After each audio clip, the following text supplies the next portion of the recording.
Welcome back, City Builders. Kodiak the Kodiak here. Now, it's been quite a while since I uploaded a video, and I hope you guys have had a great summer so far. Mine's been insanely busy. And now that I'm back and things are settling down, we have a new developer diary dropping today from Colossal Order.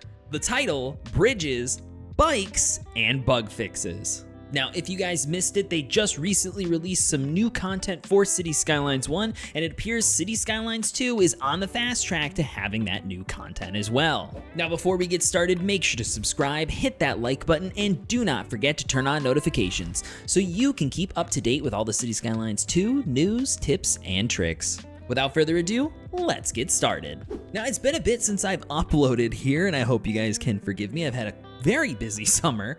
And to be honest, there hasn't been a ton of news since Bridges and Ports got delayed, or at least nothing that I felt like I should rush and pull myself away from my work to post a video on.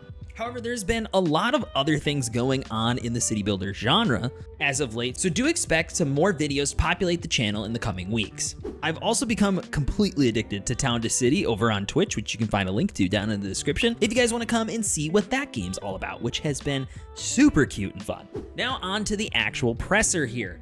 Hello Mayors, we're back with another look at what's happening in the Colossal Order offices. In this dev diary, we'll share an update on Bridges and Ports, what's happening with bicycles, and bug fixes the team is currently tackling. Before we dive in, just a quick note, this dev diary isn't tied to a specific patch or release. It's simply a peek at some of the things we're working on right now.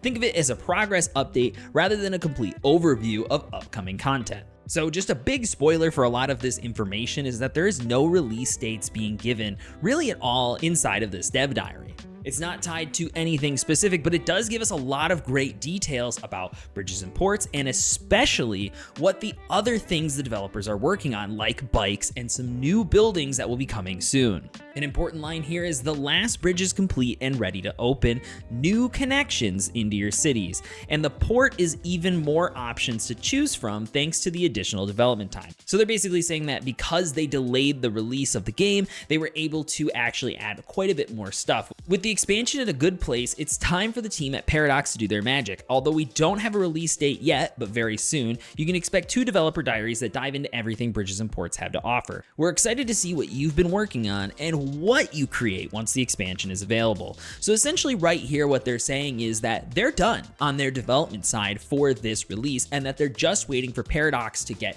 release materials ready, a release date ready, and potentially some implementation systems ready into the Paradox ecosystem.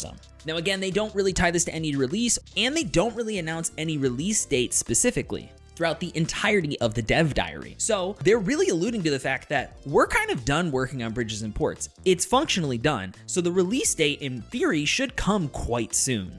On the next page here, you'll see that they've actually show a drawbridge right here. That also highlights some of the barrier props that were added in the Keys and Piers update. And the next title right here is Saddle Up, and this is where it gets interesting. As we have wrapped up Bridges and Ports, the team has begun working on the next project, adding the long-awaited bicycles to the game. That's right, the next thing the development team is working on, the ones that actually work on the core gameplay components, not the ones working on the asset editor, probably a different division inside of Colossal Order that's actually working on all of those systems. So the one that's actually working on the core gameplay stuff is moving on to bikes now that they're done with Bridges and Ports. They will be added in the future in a free update. Free. I know there was a ton of speculation from people online that they were going to somehow try to weasel in a charge for bikes. But yes, bikes are coming in a free update and are available to everyone who own the base game, as we always intended them to be a core feature. During development, citizen animations suffered delays, which was kind of the rumor we were all privy to. I think there was some rumors on Reddit that the issues with bikes were actually due to the citizen animations. They couldn't get the citizen animations right. They were kind of the only active prop in the game. Because if we think of cars, they're not really moving inside of the vehicles. Motorcycles took them a little bit, and the characters aren't even really moving on those. So the actual character animations were what were holding bikes back.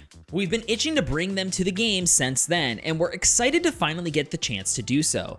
As we're currently working on implementing the core bike features, please note that the details in this dev diary may change before bikes are released. Still, we wanted to share our plans so you have an idea of what to expect. I appreciate the transparency. I think this is something that we've all kind of been asking for and wish that they did actually at the launch of the game. Right now, citizens can choose to walk, take public transportation, or drive if their household owns a car. And it isn't used by another household member, obviously. If one person's taking the car, someone else can't take the car. Bikes offer a new method of transportation that is faster than walking and doesn't rely on vehicles availability or public transportation in the city. As bicycles can travel on vehicle lanes of roads alongside cars and trucks, any city is ready for this new feature. So what they're saying is that bikes do share the lanes with cars, much like real cities. As unsafe as they are, share roads do exist. Riding a bicycle in the vehicle lane isn't ideal though, and that's where the new dedicated bicycle lanes and paths come in. Using the road upgrade tool, you can add bicycle lanes to existing, let's move on to the next slide here, roads, moving cyclists out of the vehicle lane, allowing traffic to move at full speed. So if a bike is sharing the road with cars, it will slow down traffic. So it is important to build that cyclist infrastructure because bikes will share roads in the real world with cars when there's not a dedicated bike lane. I can't tell you how many times in the summer that a shared separated bike lane here in Grand Rapids where I live just kind of disappears on the road, and now this cyclist has to share the road with cars and everybody's backed up because they want to drive around the cyclist but they don't want to hit the cyclist, but then there's cars coming the other way, so we're all going as slow as the bike. So that same frustration will also apply in game.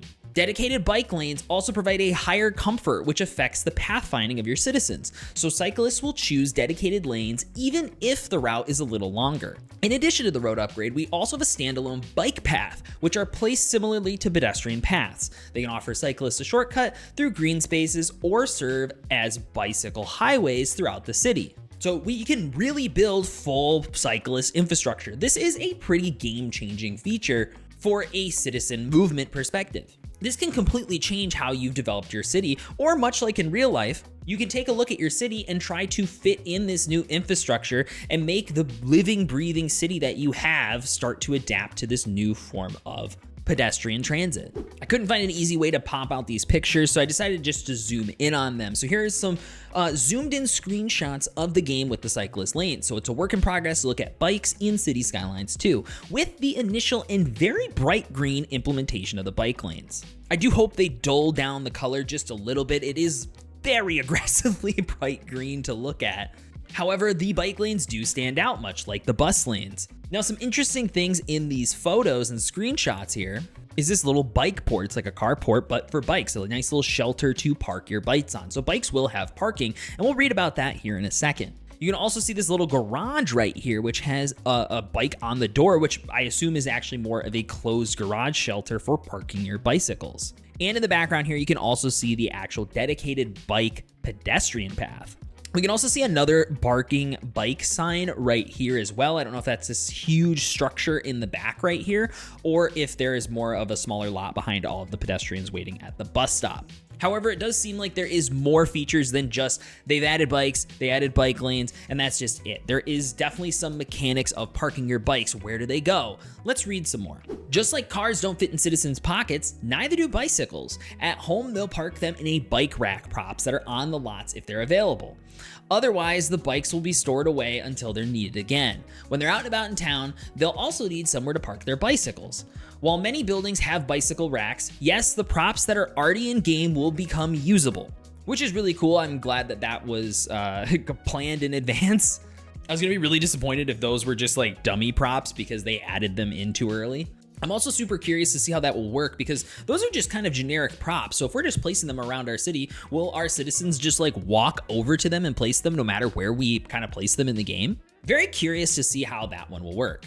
But as they say here, those can fill up really quickly, especially near busy public transport stations or shopping areas. Luckily, we'll be able to add bicycle parking buildings that can be placed around the city, giving your cyclists somewhere to park until they're ready to head back home.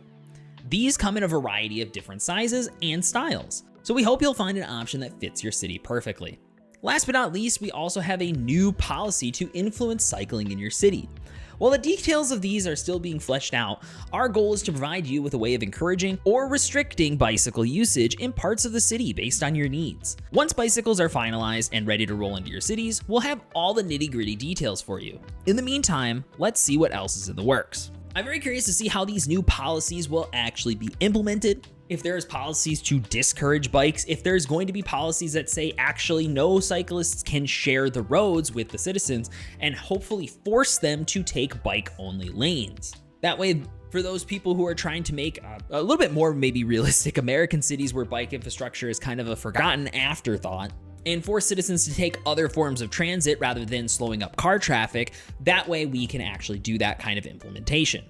While our programmers are working on bringing bicycles to the game, our artists are creating something new, or rather, something old, at least in style. We have a series of Old Town-inspired assets in the work, providing new options for low-density residential and medium-density mixed-use zones.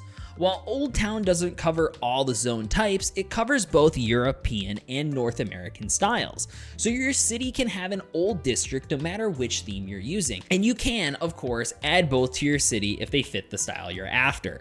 Now I do have a nice little full-size screenshot here of these two images that we were given, and you can definitely see the older style of these European buildings. Going to be honest, I don't really know what this architectural style is called, but it definitely looks vintage and European to me. I'm very curious to see what the North American buildings look like. We haven't really seen a preview of that, and that's nowhere in the dev diary as well, which is a little disappointing.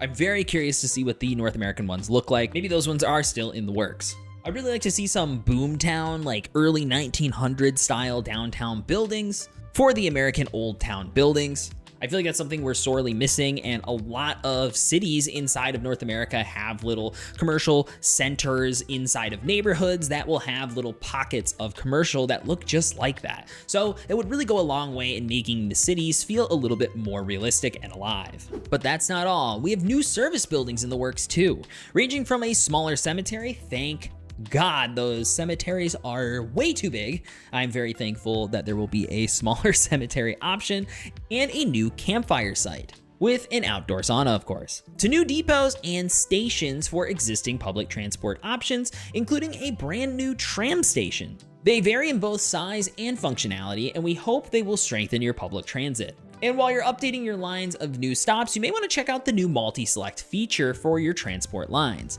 The drop-down menu to select the vehicle has been updated so you can check as many or as few options as you like, mixing, for example, different buses on the same line.